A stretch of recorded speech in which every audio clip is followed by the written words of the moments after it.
ఎవరు ఎందుకంటే అరుస్తున్నారు అనవసరం గుళ్ళో ఏంటండి అవును సార్ జనాలు వచ్చిన ఎందుకు అరుస్తున్నారు ఏమవుతున్నారు మాకేమన్నా అవ్వాలి సార్ మొన్న హాస్పిటల్ జరిగింది ఇవాళ చర్చ తీసుకొస్తున్నారు రమ్మన్నారు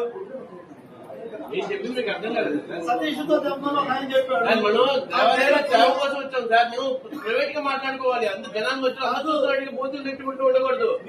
కూతురు మీరంటే వచ్చు ఎవరన్నారు సార్ ఇప్పుడు ఇక్కడ ఎవరన్నారు చెప్పండి మొన్న జరిగిపోయింది ఇప్పుడు మాట్లాడుతున్నారు ఎందుకు మీరు మీకు కావాల్సిన వాళ్ళు మొత్తం దర్శనాలు ఇప్పిస్తారు